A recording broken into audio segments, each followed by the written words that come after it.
Hello girls, हम पढ़ रहे हैं बीए थर्ड ईयर में अपनी पोएट्री। ठीक है, हमारा जो ये पेपर है फर्स्ट पेपर, इसमें हमारा ये जो चैप्टर चल रहा है, पहले हम पढ़ रहे थे पेपर सेकंड, अब हम पढ़ रहे हैं हमारा पेपर फर्स्ट। ठीक है, तो आपके पेपर फर्स्ट में फर्स्ट चैप्टर आपका है, फर्स्ट पोएम आपकी जो है कालिदास। ठीक है, तो हम आज पढ़ेंगे कालिदास जी के बारे में इंट्रोडक्शन। ठीक है, जैसा कि आपको मैं दिखा रही हूँ इसमें, कि आपको दिखाई दे रहा है कि मैंने बुक खोल रखी है। एक्चुअली क्या होता है कि बोर्ड के ऊपर अपने को इतना क्लियरली समझ में नहीं आता, तो पोएम पढ़ने के लिए आप लोगों को बुक्स का यूज़ लेना होगा। ठीक है, तो मैं आपको बुक्स के द्वारा पढ़ा रही हूँ, तो हम यहाँ से पढ़ रहे हैं introduction to the poet Kalidas. ठीक है, क्या लिखा जा रहा है? Kalidas was a renowned Sanskrit poet and dramatist. ठीक है, जो कह रहे हैं कि कालिदास जी जो थे वो कौन थे? एक बहुत ही सम्मानित और संस्कृत के और पोएट थे, कवि थे। ठीक है, उन्होंने ड्रामेटिस्ट भी थे, उन्होंने बहुत सारे ड्रामा जो नाटक जो होते हैं वो भी लिखे हैं। He lived from the mid 4th to the early 5th century. उनके जो जीवन काल था वो माना जाता है कि early mid 4th means 4, 4th means चौथी शताब्दी के मध्य से लेके 5वीं शताब्दी तक का जीवन काल उनका माना जाता है। ठीक है, he is regarded as the greatest person in classic Sanskrit literature. उनको सम्मानित किया जाता है किससे? क्लासिकली जो है उनमें क्लासिक संस्कृत साहित्य जो आपका है, संस्कृत साहित्य में उनको रिगार्डेड किया जाता है, बहुत ही ज़्यादा सम्मानित किया जाता है। ठीक है, his birth place possibly was somewhere in Malwa in central India. ठीक है, मध्य भारत के जो मालवा नाम की जो जगह है, लोगों का मानना है कि उनका जन्म स्थान कहाँ पे है? मालवा में है, जो कि सेंट्रल इंडिया मध्य भारत के बीच में पड़ता है।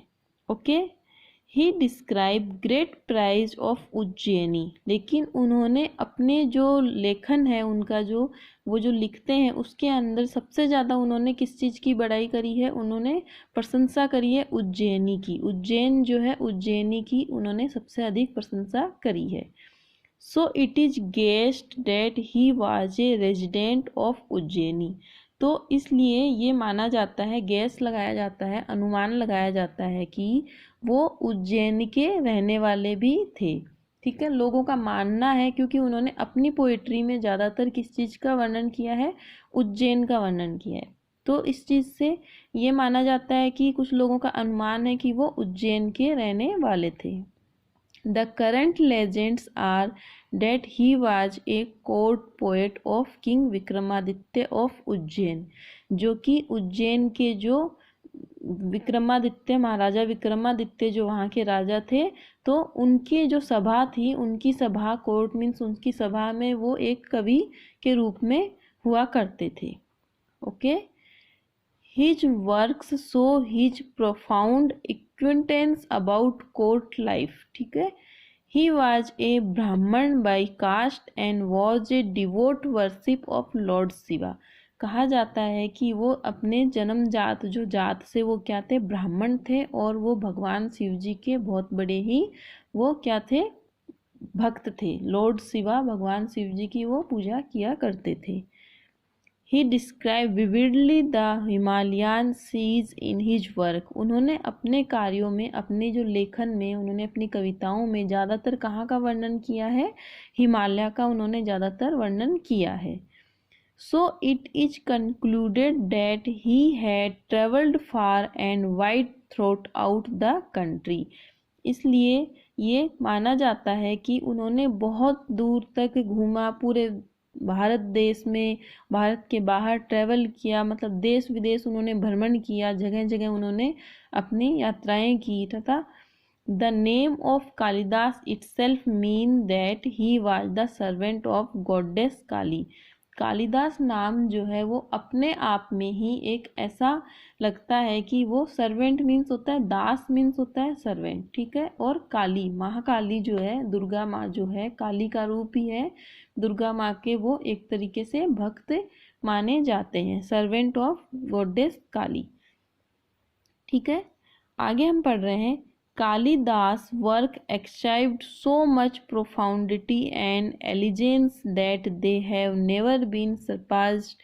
Kalidas most famous play is Abhijnana Shakuntalam. ठीक है, क्या माना है, कालिदास के जो वर्क हैं वो achieve so much profundity and elegance that they have never been surpassed.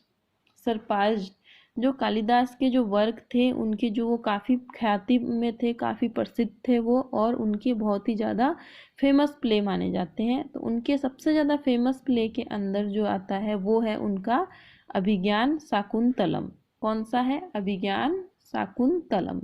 Okay, ये नाम आप लोगों को याद रखना है, बहुत ज़्यादा इम्पोर्टेंट है ये नाम इनका। फेमस जब हम कई बार एग्जाम में पूछा जाता है बच्चों कि फेमस कालिदास का फेमस प्ले कौन सा था, तो Abhijnana Shakuntalam. Okay, Abhijnana Shakuntalam is a drama composed in the form of poetry.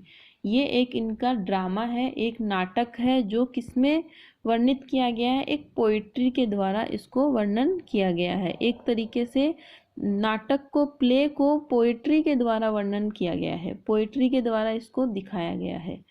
Okay, this drama describes the romantic love and adversity of a maiden Shakuntala whom king Dushyant marriage. ठीक है, इस ड्रामा के अंदर वर्णन किया गया है एक रोमांटिक लव स्टोरी है ये, किसकी किसकी है?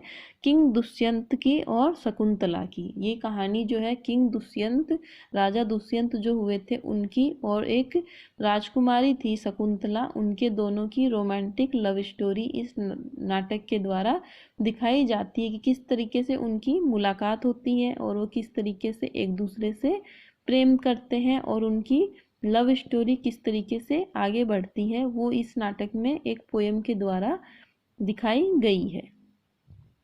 आगे हम क्या देख रहे हैं? The king under a magic effect forget his bride and when the ring which was given by him to her is discovered in the body of a fish.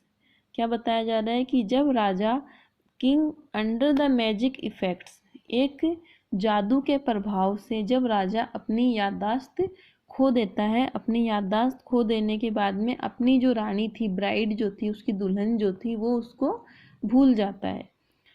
उसको भूलने के बाद में जब व्हेन द रिंग, जब वो रानी को ring पहनाई थी, जो उसने उसकी शादी में उसकी अंगुली में जो रिंग पहनाई थी, विच वॉज गिवन बाय हिम, वो उसको कहाँ मिलती है? Discover the body of a fish, जो एक मछली के शरीर के अंदर उसको प्राप्त होती है। और वो अंगूठी प्राप्त होने के बाद उसकी याददाश्त वापस से आ जाती है और वो अपनी रानी को पहचानने लग जाता है। And is given to him he remember her, उसके बाद में उसे अपनी रानी की याददाश्त वापस आ जाती है।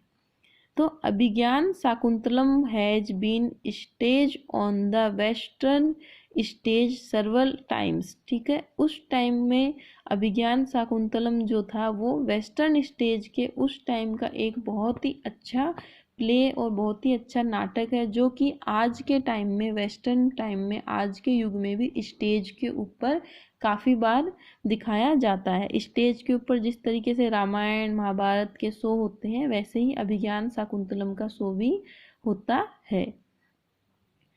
आगे हम देख रहे हैं the poet Kalidas other work are Vikramorvashi, Malavikagnimitra, Raghuvansh and Meghdoot. ठीक है, क्रम संभाव्य, ये जो उनके अलग से वर्क हैं, ये इनके अलग से जो मेन वर्क हैं वो इनके दिखाए हैं। इसके अंदर कौन कौन से हैं? विक्रमावस्त, इनको आप अपनी नोटबुक में राइट कर लोगे, नोट डाउन कर लोगे, कौन कौन से हैं जो वर्क इनके दिखाए गए हैं, वो इनको आप अपनी नोटबुक में नोट कर लोगे। ठीक है, आपको मैं फिर से एक बार बता दे रही हूँ कौन कौन से हैं इनके वर्क जो हैं, वो हैं ये वाला, ये ये एंड मेघदूत और ये, ठीक है।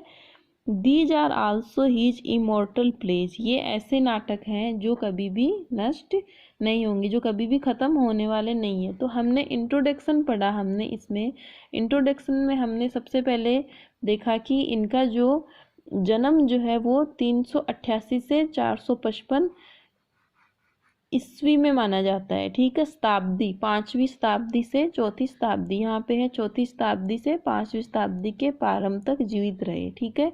इनका कुछ फिक्स नहीं है, तो हम इस तरीके से इनको किस में देखते हैं। ये एक संस्कृत पोएट थे, संस्कृत कवि माने जाते हैं एंड ड्रामेटिस्ट, ठीक है, ड्रामेटिस्ट थे, ओके।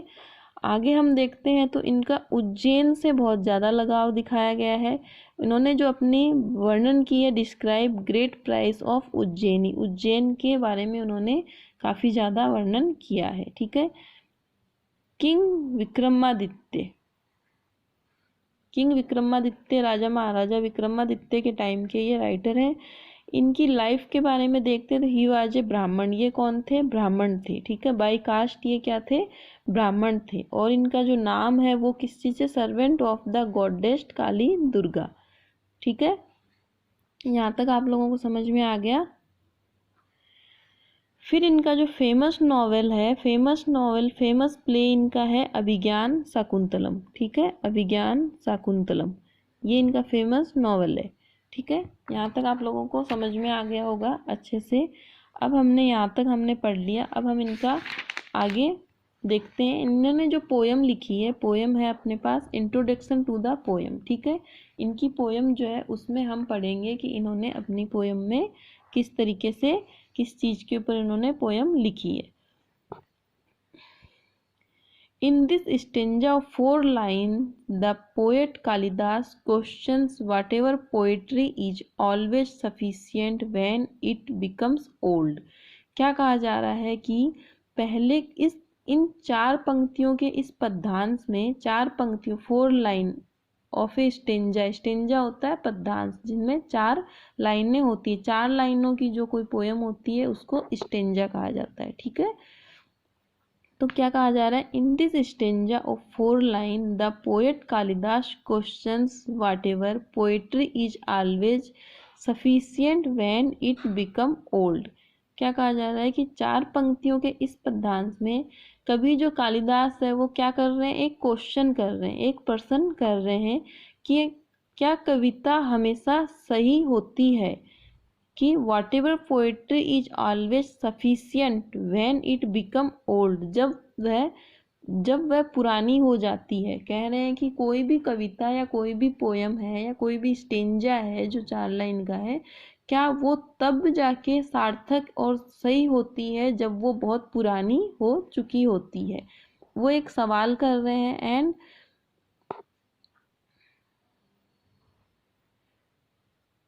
फिर क्या लिखा है, sufficient when become old, when poetry stands the test of time, that is when time does not affect the worth of poetry। तो क्या कहा जा रहा है आगे कि कविता, कोई भी पोयम है वो समय के परीक्षण में सफल हो जाती है, कि समय के द्वारा कोई कविता जो है वो जरूरी नहीं है कि वो पुरानी होती है तो ही वो सही है, ऐसा नहीं है। एक तरीके से समय उसकी परीक्षा लेता है, अर्थात जब कविता का महत्व को प्रभावित नहीं करता तब इसका अर्थ होता है कि कविता में वास्तविकता और आंतरिक योग्यता होती है। मतलब कि टाइम से किसी भी पोयम का, किसी भी कविता का कोई लिंक नहीं है। ऐसा नहीं है कि बहुत पुरानी कविता है तो वो कुछ ज़्यादा फेमस है और नई है तो वो ज़्यादा फेमस नहीं है।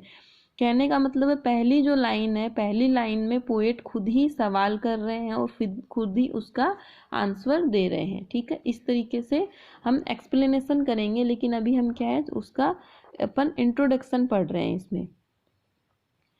It signifies that poetry has real and intrinsic worth in it, कि कहा जाता है कि कविता, तब इसका अर्थ होता है कविता वास्तविक और आंतरिक योग्यता होती है। कविता जो है किसी भी पोयम के अंदर उसकी वास्तविकता और उसके अंदर की योग्यता जो है वो सबसे ज़्यादा इम्पोर्टेंट होती है। In the second line of the stanza, the poet Kalidas puts another question: whatever poetry become worthless due to being new। ठीक है, अब क्या बोल रहे हैं कि जो सेकंड की जो लाइन है, पहली लाइनों में तो उन्होंने ये सवाल किया, अब जो सेकंड की जो दो लाइन है, in the second line of the stanza, इसी स्टेंजा की सेकेंड जो लाइन है उसमें the poet Kalidas put another question, अब वो एक दूसरा क्वेश्चन उठा रहे हैं, उसी में दूसरा क्वेश्चन उठा रहे हैं कि प्रस्तुत करते हैं कि क्या कविता नई होने के कारण निरर्थक हो जाती है, become worthless due to being new. कि क्या कहा जाता है, पहली लाइन में तो वो कह रहे हैं कि अगर कोई कविता बहुत पुरानी है तो क्या वो सही है, सार्थक है, और दूसरी लाइन में वो पूछ रहे हैं कि अगर कोई कविता नई है तो इसका मतलब ये है कि वो निरर्थक है, उसका कोई अर्थ नहीं है। The poet leaves this question to be decided by a sensible reader। अब जो दो क्वेश्चन उन्होंने उठाए हैं वो किसके ऊपर छोड़ रहे हैं? The poet leaves this question, उन दोनों सवालों को to be decided, ये डिसाइड करके ए सेंसिबल रीडर, रीडर मीन्स जो है पढ़ने वाले, हम जैसे लोग हैं वो उसको रीड करते हैं। ठीक है, तो पोएट अब उसको किसके ऊपर छोड़ रहे हैं? पढ़ने वाले के ऊपर छोड़ रहे हैं कि आप खुद इस चीज़ को पढ़ के रियलाइज करो कि reader whatever is true और नॉट, हमें खुद को कविता को पढ़ के ये रियलाइज करना पड़ेगा कि सही क्या है और गलत क्या है। तो इस तरीके से कवि के इस प्रश्न का उत्तर एक समझदार पाठक ही दे सकता है, निर्णय करने के लिए छोड़ देता है कि जो समझदार है, जो पढ़ने में जिनको इंटरेस्ट है, वो ही इस चीज़ को अर्थ लगा सकते हैं कि सत्य क्या है अथवा नहीं है। ठीक है, the poet finally says that the foolish person और the dull reader do not decide it themselves but leave it to be decided by other persons. अब क्या कह रहे हैं, पॉइंट जो कवि है फाइनली सेज, लास्ट में वो कहते हैं डैट की फुलिश पर्सन, बेवकूफ़ मनुष्य जो हैं, और डल रीडर जो मंद बुद्धि वाले जो पाठक हैं, जिनकी बुद्धि डल है, डू नॉट डिसाइड, वे इस चीज़ का निर्णय नहीं लगा सकते। किस चीज़ का निर्णय? इन दोनों सवालों का। पहले जो दो लाइनों में दो सवाल करे हैं पोएट ने, उनका जवाब जो डल और फुलिश पर्सन है वो नहीं दे सकते। Do not decide it themselves but leave it to be decide by others, लेकिन वो छोड़ देते हैं किनके ऊपर? उन दूसरों के ऊपर वो इस चीज़ को छोड़ देते हैं। वो खुद इस चीज़ का अनुमान नहीं लगा पाते, लेकिन वो दूसरों के ऊपर इस चीज़ का वो छोड़ देते हैं अनुमान लगाने के लिए। By other person and tell the decision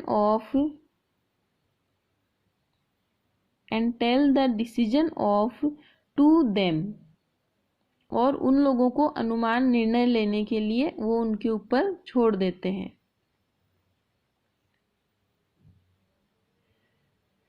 they are unable to decide the worth of poetry, वे कवि के महत्व का निर्णय करने के लिए योग्य होते हैं।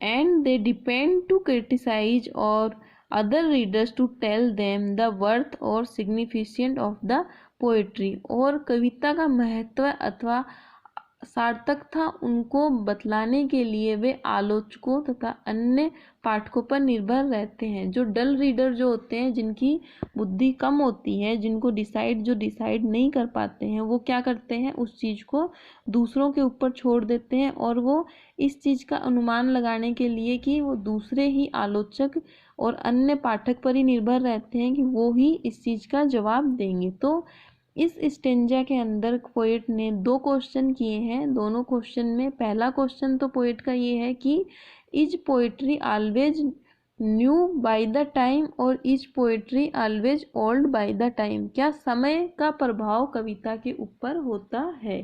ठीक है, तो अब हम देख रहे हैं कि हमारे पास ये जो पेज है इसमें हमारे पास कालिदास की 4 लाइनें हैं। ठीक है, अब हम इन 4 लाइनों का पढ़ेंगे और इसका एक्सप्लेनेशन करेंगे। ठीक है, is poetry always worthy when it's old. ठीक है, वर्थी मीन्स होता है सिग्निफिशियंट, सार्थक, सम्मान वाली। क्या पूछ रहे, इज से शुरू है तो इज, अगर इज से शुरुआत की गई है तो इसका मतलब है कि ये क्वेश्चन किया गया है। लास्ट में क्या है, क्वेश्चन मार्क, जूम करके दिखा रही हूं मैं, लास्ट में क्या है, क्वेश्चन मार्क है। ठीक है, and it is worthless then, worthless means क्या होता है, बेकार।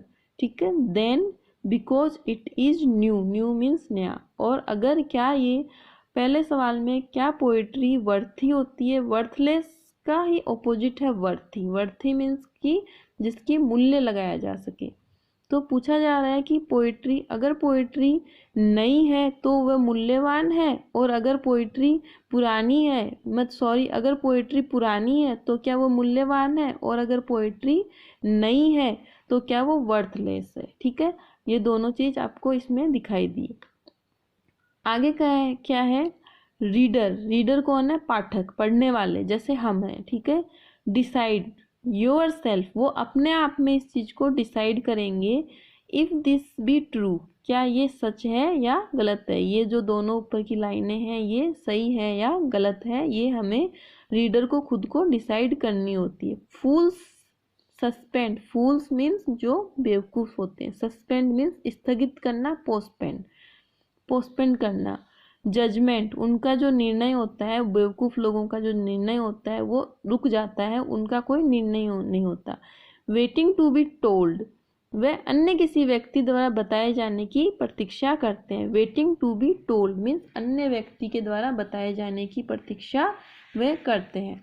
अब हम इधर आते हैं, अब इधर देखते हैं, एक्सप्लेनेशन में पढ़ते हैं। टू डिसीड मीन्स होता है जजमेंट, निर्णय करना। वर्थी मीन्स है सिग्निफिशियंट, सार्थक। वर्थलेस मीन्स होता है बेकार। And waiting to be told, किसी अन्य व्यक्ति द्वारा बताया जाने की प्रतीक्षा करना।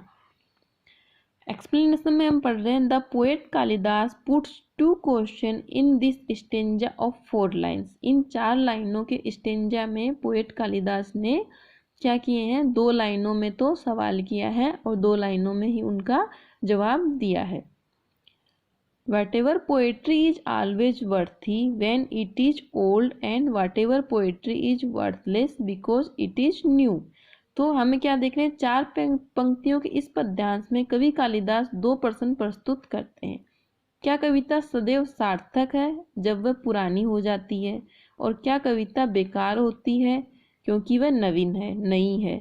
ठीक है, आगे क्या है, Kalidas says that a sensible reader himself should decide। Kalidas कहते हैं कि एक विवेकशील या एक बुद्धिमान रीडर, पाठक ही इस चीज को अपने आप में डिसाइड कर सकता है कि सही क्या है और गलत क्या है, वॉट एवर ट्रू और नॉट। विवेकशील पाठक को स्वयं ही निर्णय करना चाहिए कि यह प्रश्न सत्य है अथवा नहीं। तो ही हिमसेल्फ शुड डिसाइड, वो स्वयं काव्य के महत्व का निर्णय करना चाहिए। अगर एक अच्छा रीडर है, अच्छा पाठक है, अच्छा पढ़ने वाला है, तो वो उस चीज को पढ़ के खुद डिसाइड करेगा कि वो वर्थी है या वर्थलेस है। ठीक है, लेकिन ओनली द फुलिश रीडर, लेकिन जो बेवकूफ लोग हैं, जो पढ़ाई में या फिर जो पाठक मूर्ख व्यक्ति हैं, जो स्वयं अपना निर्णय नहीं ले पाते, foolish reader can not decide, वो कभी भी इस चीज को डिसाइड नहीं कर पाते हैं। Them self the worth of poetry, poetry की जो वर्थ है, पोएट्री का जो मूल्य है, पोएट्री की जो महत्व है, वो बेवकूफ लोग जो हैं वो कभी भी इस चीज को डिसाइड नहीं कर पाते। एंड अवेट, अवेट मीन्स होता है इंतजार करना। अदर रीडर्स, और वो क्या करते हैं, इंतजार करते हैं उन दूसरे रीडर्स का, जो कौन से रीडर है, सेंसिबल रीडर हैं, जो बुद्धिमान हैं, जिनकी सोचने समझने की क्षमता अच्छी है। वो क्या करते हैं, Foolish reader cannot decide themselves. Foolish reader cannot decide themselves the worth of poetry and await other reader to critics to tell them. वो इस चीज का अन्य पाठकों अथवा आलोचकों की प्रतीक्षा करते हैं। क्रिटिक्स मीन्स होता है आलोचक, जो कि आलोचना करते हैं। आलोचना मीन्स होता है कि हम किसी भी चीज का अच्छा बुरा सब कुछ उस चीज का निकाल के दिखाते हैं, मतलब कि उस चीज को कहते हैं क्रिटिक्स। तो वो किसका वेट करते हैं? वो सेंसिबल रीडर्स का और क्रिटिक्स का। To tell them the real and intrinsic worth of poetry, काव्य की वास्तविक और आंतरिक योग्यता बतलाने के लिए वो किसका वेट करते हैं? वो उनके डिसीजन का वेट करते हैं, उनका खुद का कोई डिसीजन नहीं होता है। तो इस तरीके के हमने 4 लाइन के इस स्टेंजा में हमने हमारे जो कोर्स में ये शुरुआत में ये जो है 4 लाइन का हमने आज जो पढ़ा है, इसके अंदर हमने इन चारों लाइन का एक्सप्लेनेशन पढ़ा। पहले हमने पोएट कालिदास जी का इंट्रोडक्शन पढ़ा, फिर हमने पोएम का इंट्रोडक्शन पढ़ा है, और फिर बाद में इन 4 लाइन का हमने एक्सप्लेनेशन पढ़ा है। आप लोगों को इन 4 लाइनों में कहीं भी कोई दिक्कत आ रही हो तो आप मेरे से पूछ सकते हैं। मैं फिर से एक बार रिवीज करवा रही हूँ। Is poetry always worthy when it's old. ठीक है, कि कविता क्या हमेशा तभी मूल्यवान होती है जब वो अपने आप में पुरानी हो चुकी होती है। पोएट जो है फर्स्ट लाइन में क्या कर रहे हैं कि क्वेश्चन कर रहे हैं। ठीक है, and it's worthless when because it's new, और क्या ये वर्थलेस हो जाती है? वर्थलेस मीन मूल्यहीन हो जाती है अगर ये नई होती है तो। ठीक है, 2 लाइन के अंदर इन्होंने क्या किया है? क्वेश्चन किया है। 2 लाइन के अंदर इनके सवाल के क्वेश्चन किए गए हैं। ठीक है, तो आप लोगों को मैं बता रही हूँ ये लाइन जो है इसमें क्वेश्चन किया गया है, इसमें क्वेश्चन किया गया है। ठीक है, और फिर क्या है? Reader decide your self. Reader जो है पढ़ने वाले हैं उनको खुद को ही इस चीज को डिसाइड करना पड़ेगा कि कोई भी पोएम टाइम से नई या पुरानी होने से इफेक्टिव है या वो अपने गुणों से इफेक्टिव है। तो मेरे हिसाब से लगता है कि कोई भी कविता जो हम पढ़ते हैं उसका टाइम से कोई भी लेना देना नहीं होता है, वो इफेक्टिव होती है अपने गुणों से, उसकी आंतरिक आत्मा से। ठीक है, इस तरीके से हमें पता चलता है। लेकिन क्या है? Is be true. लेकिन कुछ बेवकूफ़ जो लोग हैं, फुलिश सस्पेंड, कुछ लोग ऐसे होते हैं जिनको सिर्फ बोल दिया जाए, जैसे मान लो कि मैंने बोल दिया कि अरे यार ये पोएम तो अच्छी नहीं है, बेकार है, तो वो वैसा ही मान लेंगे उसको कि ये पोएम अच्छी नहीं है, मतलब ये बेकार। वो पढ़ के और अपने ज्ञान से, अपने अनुभव से उस चीज़ का पता नहीं लगाएंगे कि वो सही है या गलत है। तो इस तरीके के जो फुलिश लोग होते हैं वो क्या करते हैं? वो अपना जजमेंट उन दूसरों के ऊपर छोड़ देते हैं। किन के ऊपर?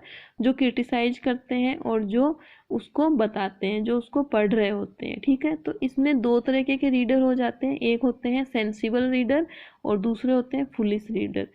सेंसिबल रीडर हमेशा पढ़ के खुद अनुमान लगाते हैं किसी भी चीज़ को, कोई भी काव्य हो गया या कोई भी पोएम है या कुछ भी है, तो उसमें सेंसिबल रीडर जो होता है वो स्वयं पढ़ के स्वयं अनुमान लगाता है कि सही है या गलत है, अच्छी है या बुरी है। लेकिन जो फुलिश होते हैं, जिनको पढ़ाई से मतलब नहीं होता है,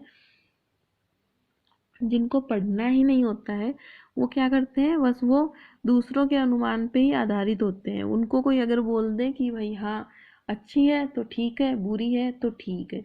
तो इस तरीके से कालिदास जी का जो पहला स्टेंजा आपको आज समझ में आया होगा।